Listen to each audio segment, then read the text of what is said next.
In this episode, we are going to implement the functionality to post comments and display the user profile page in our Angular application. So the obvious place to build the comment section is right below the posts. So we'll first start off by creating a page where we can view the complete post information and start building the comment section afterwards. And by the way, if you want to check out the written version of this tutorial along with the source code, don't forget to click on the first link in the description section where you can go through the tutorial at your own pace. Now let's go right ahead and start coding.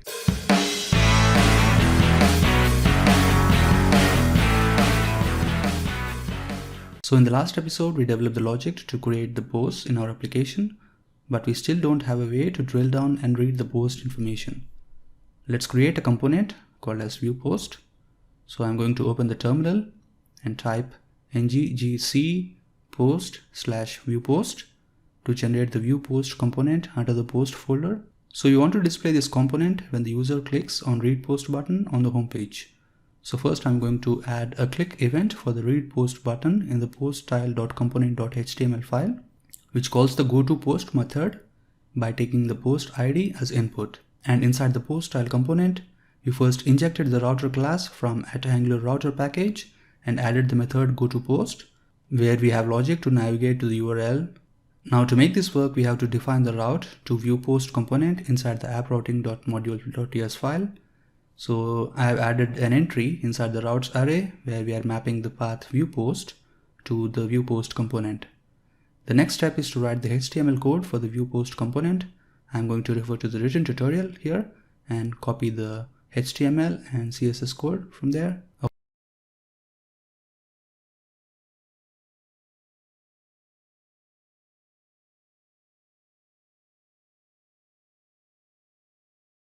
Okay, now let's see what we have in this viewPost component HTML file. We are displaying the vote button component using the app vote button selector and passing the post object as input to the component. We did not yet implement the voting functionality in Angular, so we will cover this in the next video, which will be the final video of the series. So moving ahead, we have some sections where we are displaying the fields subreddit name, username, name, and description of the post.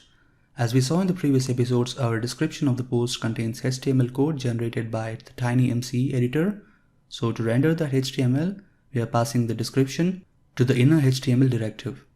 Now if we look into the viewPost component, we injected the post service and activated route classes into the component, and we are reading the post ID, which is passed in as a query parameter. Using the activated route.snapshot.params property, I am going to access the query parameter ID, and the value is assigned to the post ID variable. In the next line, we are calling the method getPost from the post service, which takes the post ID as input. And inside this method, we are making a HTTP GET call to our backend. This method returns an observable of type post model. So we are subscribing to this observable in our view component and assigning the response to the post variable. The next part is to add the functionality for the users to submit comments. I am going to refer to the written tutorial again to copy the HTML and CSS code. Okay, the difference here is we added a section to display a form to submit comments. We named this form group as a comment form, and we have an ng-submit directive which is calling the post comment method inside the viewPost component. We will have a look at this shortly. And inside the form, we have a text area with the form control name as text and submit button below the text area. Besides this form, we have a section where we are looping through the comments and displaying each comment along with the username of the commenter. Now let's have a look at the view component. And first of all, we have declared and initialized the form group called comment form. We also declared and initialized an object of type comment payload, which contains the fields text, post ID, username, and duration. These are the fields which are expected as part of the post comment API call. So inside the post comment method, we are first reading the value from the form control with name text and assigning the value to the text field inside the comment payload object. After that, we are calling the post comment method inside the comment service. I created this service under the comment folder and injected the service to the view component. If you go inside the comment service, we need the HTTP client class to make the backend call. So I injected this class into the service. And after that, there are two methods defined in this service. The first one is post comment method, and the second one is the get all comments for post method, which takes in the post ID as input and makes a get call to retrieve all the comments for a given post. We are calling the get all comments for post method after receiving a success response back from post comment method call. And once we receive a success response, we are resetting the value inside the text area to allow a new comment. Whenever we try to reload the view post component, we have to load the post information and the comment information from our backend. For that reason, in the ng-oninit method, I am calling these two methods get post by ID and get comments for post. Before we go ahead and test our implementation, let's have a look at a bug which we have in our token interceptor.ts file. If you're following along with this tutorial from the beginning, chances are that it's not so hard to replicate this bug. In fact, we have not one but two bugs. Let's have a look at them. The first one is inside the intercept method, where we are retrieving the token from the local storage, and inside the add token method, we are cloning this request and adding the authorization header. We are cloning this request because the initial request object is immutable, but we are not passing the cloned request but the initial request as it is to the next.handle method. This is causing a 403 error because we are passing an invalid JWT, an expired JWT, to the backend. The second one is inside the handle auth errors method. If you try to make multiple HTTP calls at the same time, at that point of time the auth token is expired. We will try to refresh the token multiple times. In this case, we added an if condition. We allow the refresh token request only if there isn't any existing refresh token process going on. So in our case, the first request wins and requests a refresh token, but the second request will fail silently. To fix this bug, we will add an else condition and we will use the filter on the behavior subject until we receive a non-null response. We'll then accept the first entry in the behavior subject using the take method. And finally, we will use the switch map method to take the new token and use it to make the request.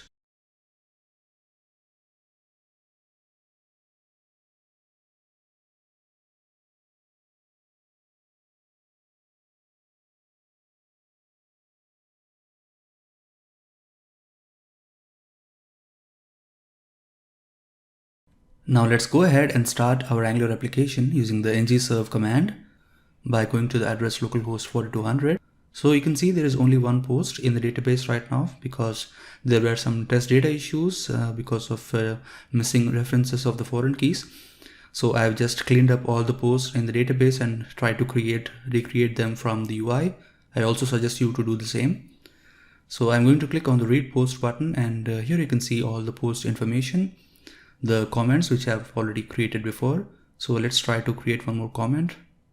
And you can see all the comments are loaded successfully without the need to refresh the view post component.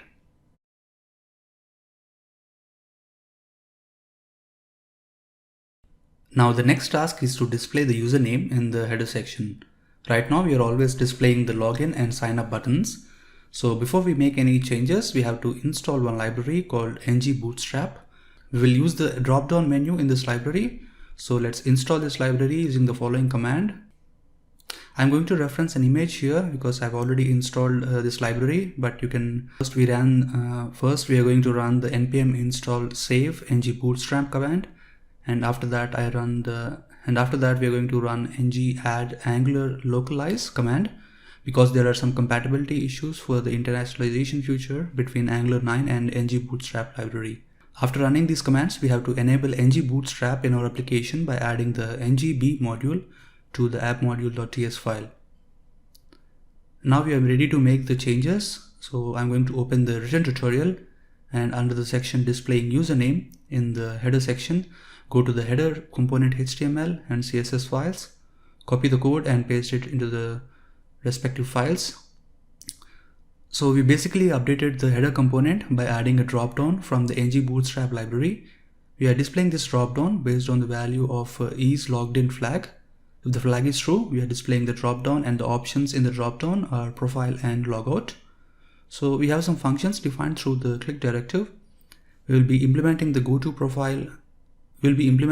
user profile function in this video, and we'll cover the logout in the next one. If the user is not logged in, we are just displaying the login and sign up buttons as we have before. Alright, now let's open the header component.ts file, and here we are assigning the value to isLoggedIn flag through the isLoggedIn method inside the auth service, where we are retrieving the token from the local storage, and we are returning a true or false value based on the availability of the token. We have also defined the goToUserProfile method, where we have the logic to navigate to the user profile page. We don't have this component yet, so let's create this component by typing the command nggc user profile in the terminal.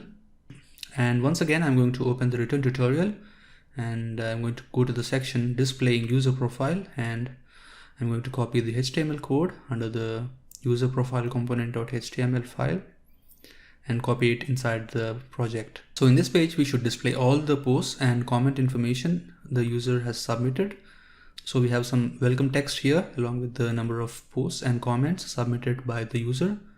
We are reusing this app post style component here because we want to display a list of posts. And lastly, we are displaying all the comments which are posted by the user. To use this post style component inside the user component, we have to make a small refactoring. In the previous episodes, we had the logic to read posts from backend inside the post style component. Now we have moved this logic away from this component. So instead of making a backend call, this component receives this post, it should display as an input. So as part of this refactoring, I also changed the home component. Now we are reading all the posts inside the constructor and passing them as input to the post style component. We are doing the same thing also in our user profile component. If we open the user profile component, we are reading the username. We are doing the same thing also in our user profile component. We are reading the username from the query params using the activated route class, and we are calling the getAllPostsByUser method to read all the posts by the username. We are just making yet another HTTP GET call to the backend, and inside the component, we are subscribing to the response and assigning the response to the post variable. So we also calculate the number of posts we received and assign it to the post length variable. Lastly, we retrieve all the comments created by this user by making a GET call to the backend. The same thing applies also here. We are subscribing to the observable and assigning the values to the comments and comment length variables. So let's open the application and test what we have implemented. So now you can see a nice drop down to the right side, and if we click on the profile button, nothing happens because we did not update the routing module. Because we did not update the routing module for the user profile path. So let's quickly add the entry to the routes array for the path user profile. Now if we try again, we can see the user profile page. And here you can see this particular user I'm logged in has posted 1 time and commented 3 times. You can also see the post and comment information in this page.